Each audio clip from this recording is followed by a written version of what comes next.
Welcome to our Monday night shiur. Today is a special day for me. It's the night of my Hebrew birthday, Yad Cheshvan. And the month of Cheshvan is a very special month. All months are special. For me, this is very special. So, person always likes to find the hints in what's connected to him. Cheshvan is the only month that has a letter that has an extra letter, a Vav. Letter of a Yesod. Vav represents the Brit Milah. And the month of Cheshvan is also Otiyot Nachash. Nachash is the snake. It's also the Gematria of Mashiach. There's a special midrash, and we don't know the source. There's many midrashim that we don't know what's their source, that the Rishonim and the Achronim used to mention them. We don't know where they are, because unfortunately many midrashim have been lost to us. Even Mishnayot, the Masechtot, as we know, Masech Hagigah, many of them have been lost to us throughout the generations. There is a midrash that says that Mashiach Tzidkenu will be revealed. He will be revealed on the 15th of Cheshvan. If he will be revealed on the 15th, we need a day before to get ready. So the day before is the 14th of Cheshvan. And the Midrash says the 14th of Cheshvan is the day Yerovam ben Nevat, which is the king of the 10 tribes during the first Beit HaMikdash, the first temple. He made the Egel, the golden calf, 2 golden calves he made. One in Dan, where the tribe of Dan lived, and one in Beersheba. So the month of Cheshvan is important because it has no holidays. There's no holidays in the month of Cheshvan. Nothing. Absolutely nothing. It's Efes Ve'ayin. Just your birthday. Yeah. Well, take it easy. That's why they call Mar Cheshvan. Mar Cheshvan. But Mar also means rain. There's a specific rain. It's called Mar. Masechet Ta'anit. Right? So, the month of Cheshvan has a specific power, has a power of the Brit Milah. In general, a person's birthday is a very special day. As we know from the Ben Ish Chai, HaKadosh used to celebrate all of his birthdays. You should know that. But he used to reach high levels in all of them. We're at his shoelaces. If. Thank you.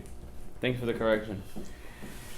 So I want to bless all of you guys and the ones who are listening to the shiur for the day that a person is born is the day that his mazal is high.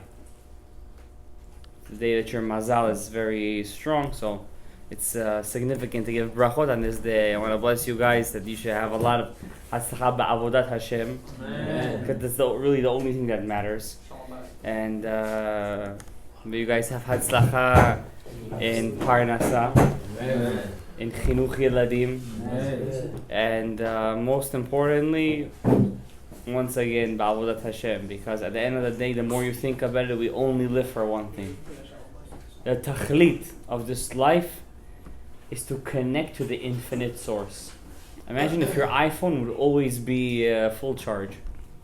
How many hours do you think would be on that iPhone a day? A lot, you know. Your neshama needs charging. That's why we go to sleep at night. We go to sleep to charge our batteries.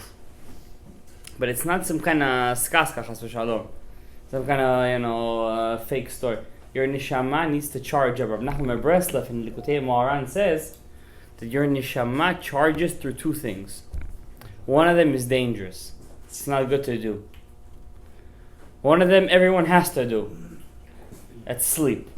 When you sleep, your soul recharges. It goes to the Malchut Atzilut, if you're Zocher, and it recharges. You know how you know your neshama was in the Malchut Atzilut?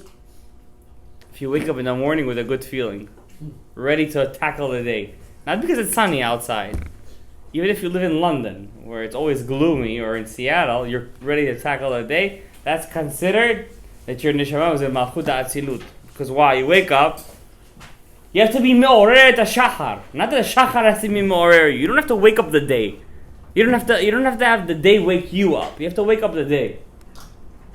Slicha. So therefore, the second thing is dangerous. The Gemara in Masechet Brachot says it's dangerous to do this. The second thing that wakes up your neshama is to learn Tanakh. 5 books of Moses, the prophets, and the writings. Why is that dangerous? Sometimes if a person learns it too much, it's all he wants to do. It's so interesting. It's all he wants to do. How do you think Yemach Shemo v'Zichro Yoshka is till today in Tzu'ar Rotachat? How do you think he got stuck in this whole predicament? It's all he wanted to do. Redefine the prophets and the writings. One day we'll make a shiur. How could you disprove any missionary with 2 sentences? One day we'll make this shiur. It's very easy. I remember as a kid, when we used to live in Forest Hills, Shalom Gadaev. I'm just joking. And we used to live there, and there was a mikveh open. Today the mikveh is not, it's there, but it's not in use. Chaval. 99th Street, there was a mikveh, so me and my father used to take us to the mikveh all the time. All the time. As kids. To this mikveh, and then we used to go to Beit Gavriel or the 71st, to the center, quote unquote, and we used to daven there. One day, 2 missionaries in Forest Hills. Missionaries are rampant. They're all over. Till today, they're all over the place. So 2 missionaries come, a male and a female. The female obviously looks very nice. And the male is the smart one. Not that the female is not smart, but I don't want to sound unfeminist over here. But the point, the male was the one doing all the talking.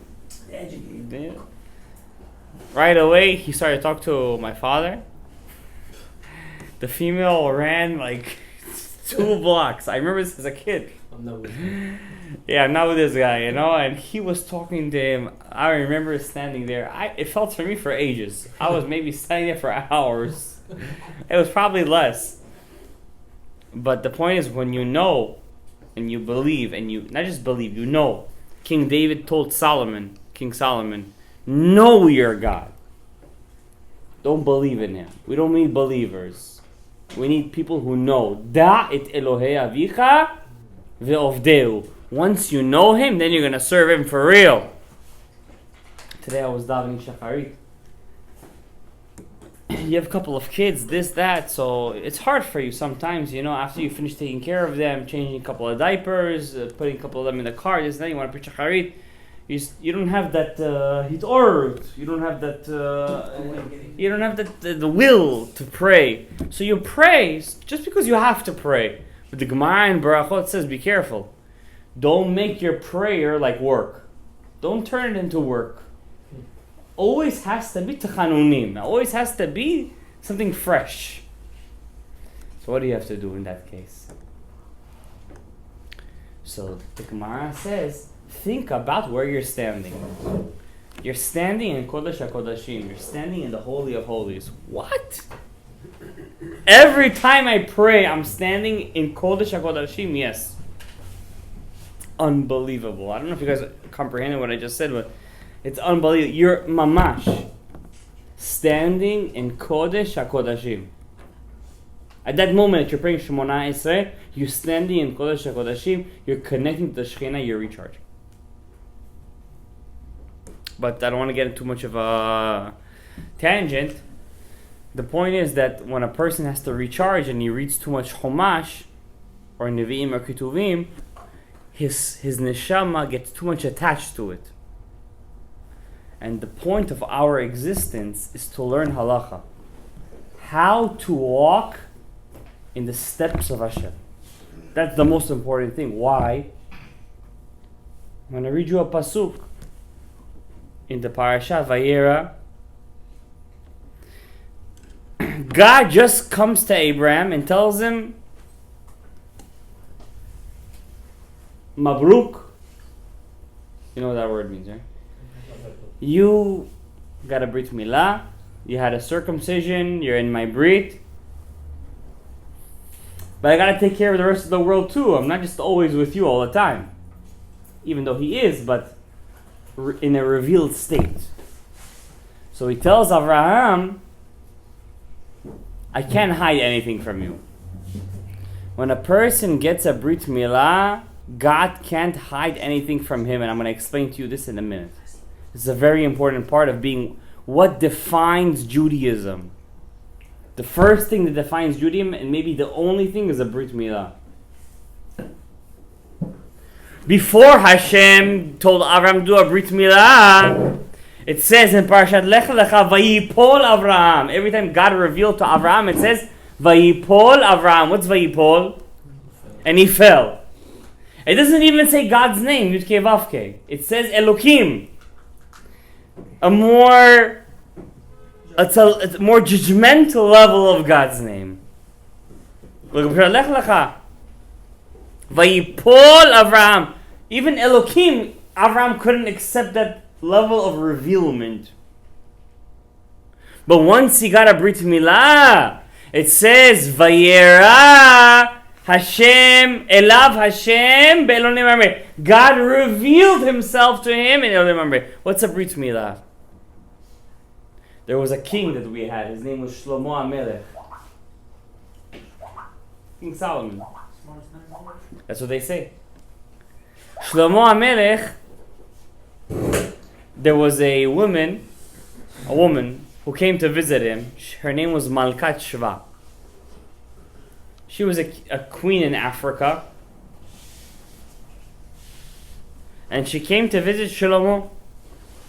And she wanted to test his wisdom.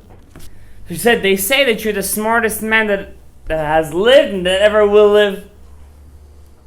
Please explain to me. She brought in front of him 80 children. All dressed the same age, everything the same.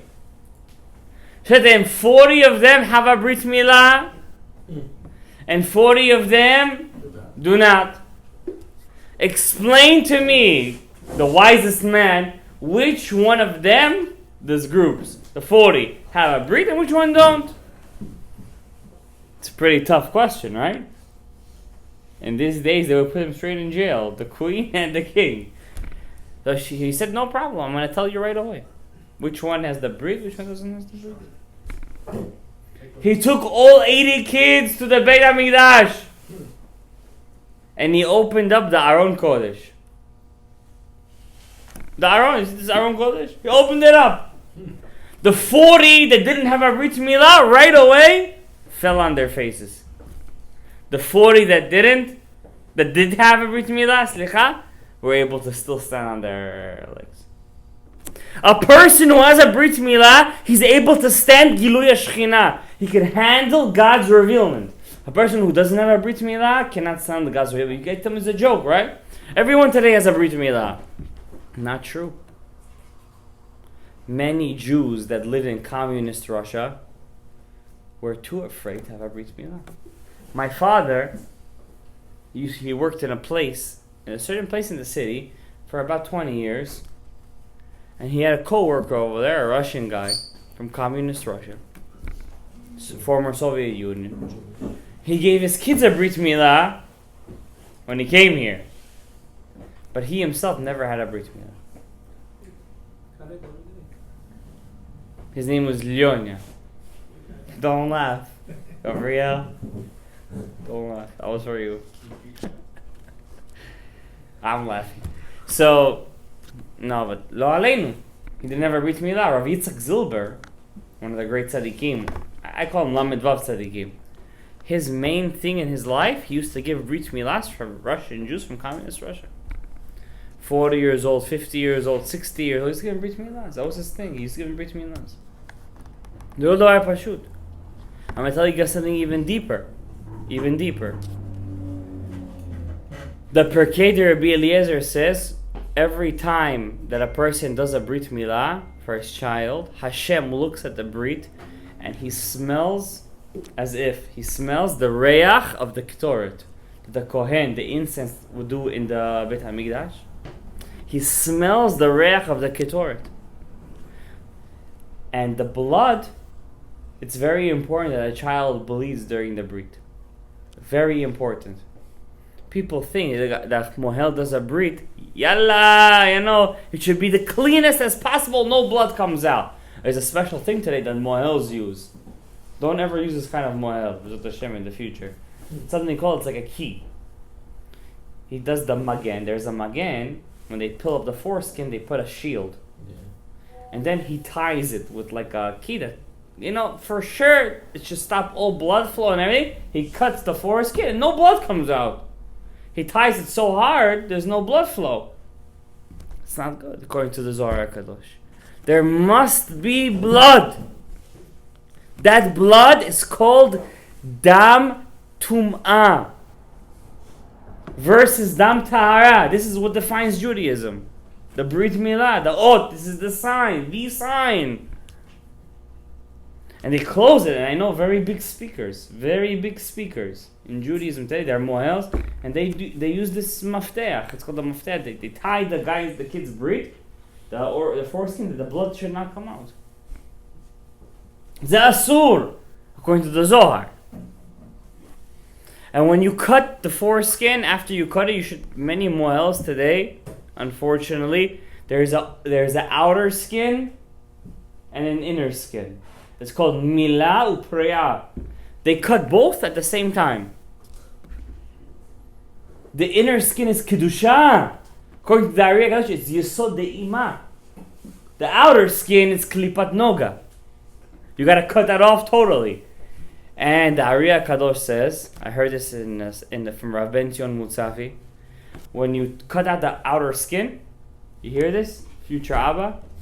When you cut out the outer skin, right away the mohel should have a glass or something, some kind of thing, filled with earth. Right away the mohel should put it straight into the earth. Why? If he does, the child will not have chibut hakever. He won't experience something called chibut hakever. Why? Once the nachash tastes the afar, nachash afar lachmo. He doesn't want to take anything else. He tasted it. Samechem also has a good side to him. Don't worry, he's going to be a good angel in the future. The Gemara, I did it. The Gemara says that the Masech Baba Batra, I forgot, Rav Chia Bar Avim, Rav Chia Bar Abba, I forgot his name, one of the great Amoraim, he once said, the Samechem, he has good intentions. The Samechem came and kissed his feet. The Gemara said, Masech Baba Batra. Unbelievable. That's why it's not so good to fight against him. Give him a chibut hakever is right when a person passes away. 4 angels come, Malachei Kabbalah, and they ask him, "What's your name?" Not your name. They ask him, "What's the name of your Yetzer Hara?"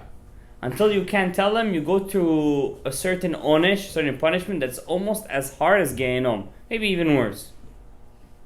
If a person right away puts that orla into the afar, he's safe from chibut hakever. I'm going to tell you something even scarier.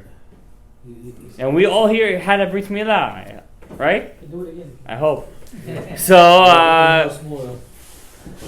when a person does a Brit for his son, the mohel cuts the orla, the outer skin, as the inner skin is left.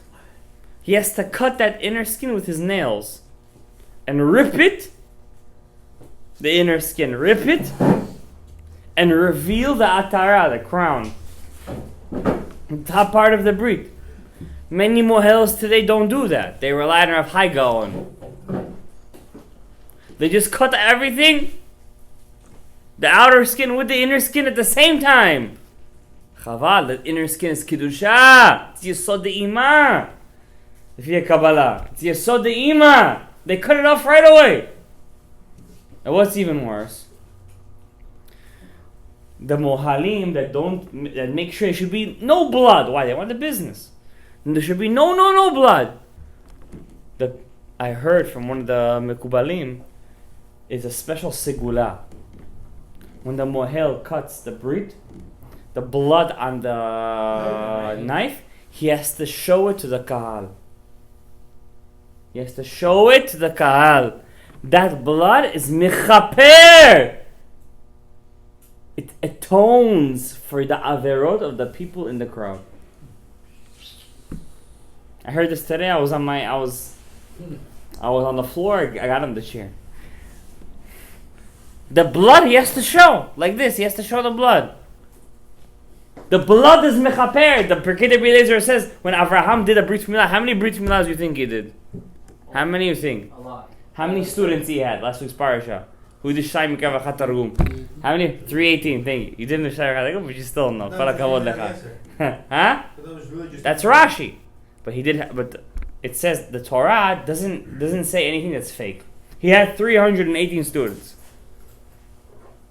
Those 318 students were all Rosh Yeshivas in their own rights. And they all had students. You should know that. That means he had thousands of Brit Milahs. In fact, the Midrash says that Og, Melech HaBashan, that guy was, they say Moshe Rabbeinu was 15 feet tall, he only got up to his knee. His ankle, slicha. And he came to Avraham for a Brit. He believed in Hashem. He did the Brit for him. He made a Brit for Og, Melech HaBashan. He was older. Don't ask me how he did it. Okay? He made a Brit for Og, Melech HaBashan. Gavriel. And you know what? How do I know this is true? Gavriel. Rashi says in Parashat, I want to say somewhere in Sefer Devarim, maybe Devarim or Eved Hanan, Moshe Rabbeinu, when he went up against him, he was afraid to fight him. Because he had a Brit Milah. Og Melech HaBashan, giant, had a Brit Milah. He came to get a Brit Milah. So how many? But he's not Jewish. He was alive. Yeah, he was alive. Sure, he was alive till Moshe Rabbeinu's time. He was half angel. His father was Azav Azael, one or the other. He was one of the, him and Sichon, they were both twin brothers. Those twin angels that came down, They're the ones that conceived Og and Sichon. Okay? The Nephilim, they're the Nephilim. They're one of the Nephilim. And you know how you made me mention Og right now. I'm gonna tell you something about Og. What does Og mean? What does the word Og mean? Only a guy in the 21st century could say that. Og comes from the word Uga, a cake. Ugot. He had a sweet tooth. The Midrash says, when Noah was told to build the ark, God told him, build an ark with cedar wood, 300 amot, cedar wood the size of a football field. Noah said to Hashem, how am I going to build such a thing? Where am I going to find workers? He found Og. He told Og, listen, I heard you like to eat. You have a very big appetite. I'm gonna prepare you a supper. You're gonna eat it. You're gonna be full for 3 days. Og said, I eat mountains. What are you talking about? Noach said it to Og. So Og said, listen, this old guy, he's the son of Lemech, who's the son of Metushelach, who's the son of Hanoch. Maybe I listen to this guy, you know. Sounds like a very tempting offer. So Og goes, he gets cedar wood. Big ones from California. Cedar wood, huge. Satan didn't want the teva to happen. It's Samech Mem. He goes to Og, he says, Og, you think Noach knows how to make you it's all kishuf. It's all black magic. You're eating fake. Yeah, you're eating fake things. Tofu. Og is a giant. They say the taller you are, the smaller your brain. Og said that. He came to Noach. You lied to me. You see this? He had a whole thing of wood. He says, I'm taking all of this, and he threw it all away. From whatever was left in the bag, Noach built a teva. You hear me? From whatever was left in the bag, Noach built a teva. And that's why Og was called Og, from the word Uga. Because Noach fed him one nice supper. Nice. He was small cake. Og ate it, he was full. What was Noach's secret? When he made it, he said, L'shem yachud kucha brichu ushchinte. Before your wife cooks something, if you have guests coming over, L'shem yachud kucha brichu ushchinte, the food is going to come out delicatesse. What are you guys looking at me for? Relax. So, that's a secret recipe, by the way. Back to Avraham Avinu. He's giving a Brit Milah to Og. When a person gives a Brit Milah, if you're a Mohel, you have to know which Mohel. The kid doesn't cry, the kid doesn't this. It's the Ot. That's what defines a Jew, the Ot. Person wants, most of the times it's the wives, unfortunately. They say, the child is going to cry, he looks too young, looks too this. You have to pick the Mohel that knows what he's doing. Not the one that's going to cut right away and say, Laila Tov. More than that, I'm going to tell you a secret right now. Lichvot, this special day, 14th of Cheshvan, for me at least. I'll tell you a secret. You're really listening? If you don't want to listen, you don't have to listen. He's tired of secrets, you say. He wants the pshat right now. You're saying he's tired of secrets. I heard there's a shul on 153rd, by the way. When a person does the milah, besides the fact that he has to cut the orla, rip the priya, the inner skin, you have to do mitzitza. The sucking. If it's blood tama, how can you? I'm going to explain to you. The mohel sucks with his peh. What's a peh? Mouth. How do you spell peh in Hebrew? Peh 85. With the mohel himself, 86. Gematria Elokim. He sucks out the dam nida of the child. When a child is born, the uterus is lined up with the blood that a woman is supposed to release during her nida time, her menstruation period. That blood gets incorporated into the child, says the Arya Kadosh. When the mohel sucks that blood, he's sucking out that dam nida and he's spitting it out. And he has to, before he sucks it, he sucks in a little wine from the kiddush cup and he spits it in the milah to take out the dam nida and put in the dam kedusha. What does he do first? He sucks it first and then puts it in. First he takes in his mouth the dam, the yain, the wine. Wine is called dam, blood. It's a Gemara in Masechet Nida. I'm not going to get into it right now. He sucks in that blood, that wine, puts it into the child's brit, takes in his mouth a little bit of the blood of the brit, which is dam tum'ah, dam nida, and he spits it out. So he mixes it. Yeah, and he spits it out. What do you do with an adult? With an adult, we don't do mitzitza because it's a bit weird, and also because an adult, because it's sakanat nefashot. There's danger to the adult's life. You understand? So we try to do very little bloodletting. No, if You understand? not circumcised. Versus not circumcised. Yeah. My point is, today in our days, unfortunately, you guys over here are fathers. Will be fathers. You have to let your wives know, future wives. The child needs, the blood needs to be sucked out. And I'm telling you something even deeper. The name of the no straw, with a mouth. What's mouth? Peh. What's peh? 85, 86 with the mohel Elokim. Yes. You could do it to your kid if you're afraid. Yeah, if you're a father, you can do it for yourself. I did it for my son.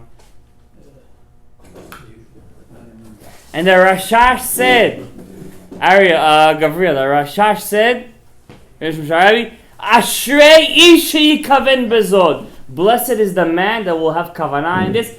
Ki havlad, the child, lo yivgom bevrito, will never have pagam in his brit.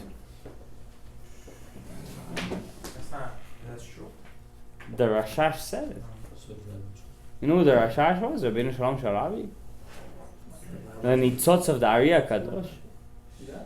He's a mohel that has kavanah to be motzetz the dam nida and to give him dam tahara. The child will never be pogem his brit. Did you have that kavanah? Huh? Did you have that kavanah? On my child, I did. I specifically made sure that I did the mitzvah. The words of the Rashash. Also, the mohel could do the milah and you could do the mitzvah. Yeah, the mohel just has to be there to watch, make sure to bandage everything. The easiest thing to cut, he has to rip. It's true, the priya. Unfortunately, most Moalim today don't want to do that. They want to do everything clean, as they say. One cut, clean everything, and the mitzvah you should do as the father. It's not a simple thing. And if you cannot do it yourself, you should ask somebody that you know who knows the kavanot to do such a thing.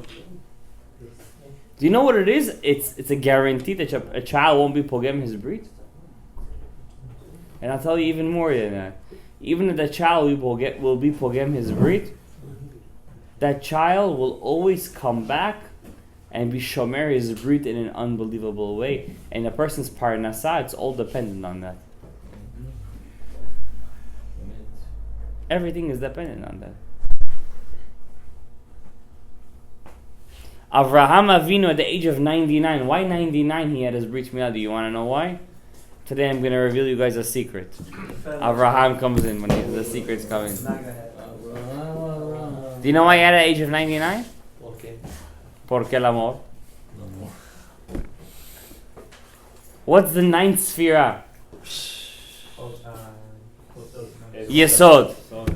He had 99. What's 9? Also, Yesod. Yesod Of the of the Yesod. Finito. Yesod of the Yesod. Unbelievable. The secret of this week's parasha, Why would we do it 8 days, not 9 days? why do we 8 days? Not 9 days. Because 7 days from Chesed until the Malchut. In the world called Nikudim, which is the guys of the Otrot Chaim, no, because they stay for the Otrot Chaim. In the world called Nikudim, there were 7 breaking of the vessels. 7 or not 10? 7. 10, no, not 10. 7. The 3 were not touched. The 3 top ones, which is Chokhmah, Keder Chokhmah Bina, were did not break. From Chesed until Malchut. Malchut broke. On the 8th day, they got repaired. That's the secret of the Brit Milah. And that's what defines Judaism. But, I don't want to take too much of your time because we got to start also Chaim Shiur. I want to tell you guys a small Mashu Dvashi B'Kedusha. I've been wanting to reveal the story for many years. Mamash, years. Mamash. I never did. It didn't come out like that. It's a story that's going to blow your socks off. Mamash. In this week's parasha, Vayira el Hashem, Avraham had his brit milah. Suddenly, Yudke Vavke, Hashem reveals himself. Not Elohim. Not in the name of Elohim judgment. In the name of Yudke Vavke. Avraham Avinu becomes a Jew. Yehudi. At the same time, this week's parasha, one of the longest parashas of the Torah, we find a total opposite. The biggest tum'ah. Avraham's nephew Lot. Lot, which is the gematria of 45. He was the klipa of Avraham Avinu. The Ari says he was also the thumb of Adam Arishon. He was with his daughters for procreational reasons, because they thought the world was being destroyed. In the story of Sodom V'Amorah, which we were all there. We were all Sodom V'Amorah, me and you. Yeah, me and you, we were there. So don't look at the story. Yeah, we were all Sodom V'Amorah, all of us over here. But we were wiped out. We were wiped out. We had to come back. It was a cleansing process. 3 generations, Avraham. 3 generations, Those 3 generations, that's what we are. The generation of the flood, the generation of the Tower of Babel, and the generation of stone. That's me and you, we were there. So let's not look at those stories as such evil people, because that's me and you. Not generation of Egypt. That was the cleansing process already. That was already the cream of the crop. Understand? So Lot Bar Minan, he goes into the cave. Hashem knows what he's doing. It looked like water. It was pretty dark over there. And daughters, they had nothing. He had 2 daughters. The 2 other daughters were married, got killed. She feeds them. The older one feeds the father wine that night. That was the spring. The spring water had alcoholic properties. As the Midrash says, she gets him drunk. He was already depressed out of his brains because his wife just turned into a pillar of salt. As the Torah says, this is not a Midrash, the Torah says this. He wakes up in the morning, he doesn't remember that he was with his own daughter. She gets pregnant from the first time. It was a miracle because a girl can't get pregnant usually the first time. If it's the first time, she can't get pregnant. It was a miracle. That's how you know it was Yad Hashem. The older one tells the younger daughter, the younger sister, I did it. We need to procreate the world. We need to get the world running. We're Adam and Eve now. You also got to do it. She was a little shy. She also did it, and she also got pregnant. Second miracle. 2 miracles in 2 nights. First time. The first one calls her son Moab from my father. That means I got pregnant from my father. Second one was a bit more discreet. She called him Ammon, the nation. Conservative.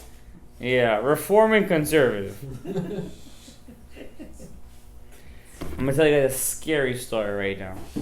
It's really mamash has to do with the parasha. There's a book, set of books, one of the greatest halachic works ever written called the Igrot Moshe. Of Moshe Feinstein. We all lived in his time. He was the chief rabbi of America. Mesif the Torah in Yerushalayim in the city. He wrote a book, 9 set book, questions and answers. In his introduction to his 8th book, he writes a scary story. He says, in 1921, when I was a rabbi in Luban, in Russia, Luban, in the Soviet Union, a very famous Torah scholar got very sick, extremely sick. As the Torah writes, God visited Abraham, Bikur Cholim. I went to visit him too. And I saw his sickness. His tongue was swollen. But not regular swollen, like mamash about to pop. Yeah, thick tongue. It was hard for him to speak, obviously.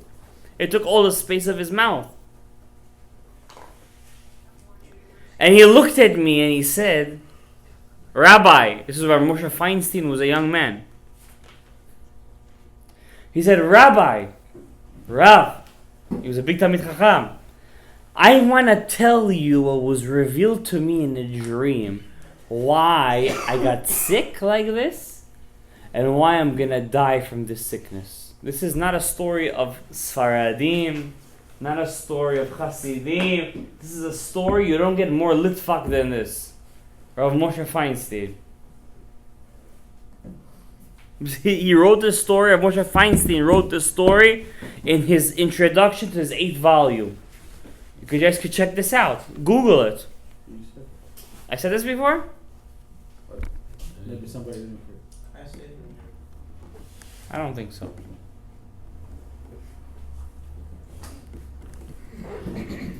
He looks at Moshe. He's a young man. He says this week's parasha was Parashat Vayera.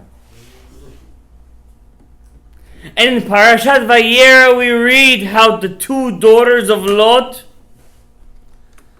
were lo aleinu al Am Yisrael, lo b'machshavot Am Yisrael, were incestuous with their father. Lo aleinu.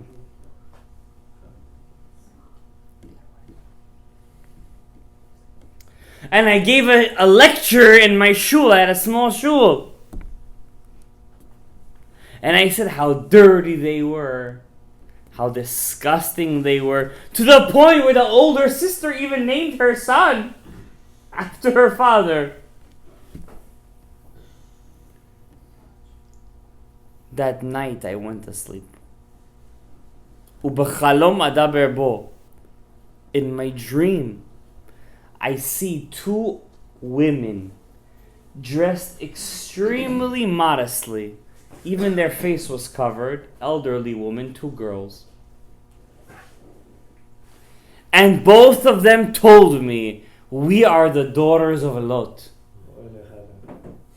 And we had special permission because since the time that we did this Avera till today, nobody has ever talked about us in such a derogatory way as you.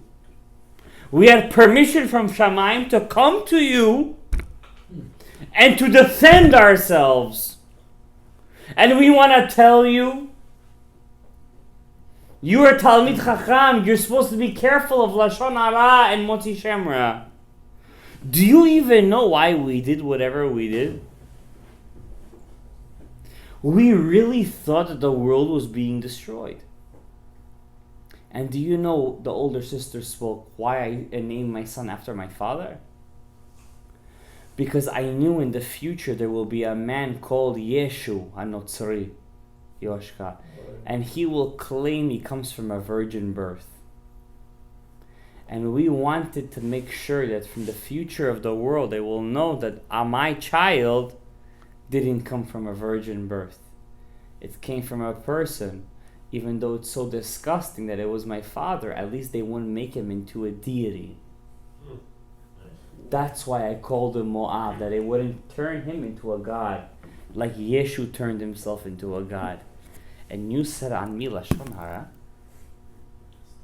you said on me that I was disgusting. I did everything L'Shem Shamayim. And he woke up with his tongue all swollen.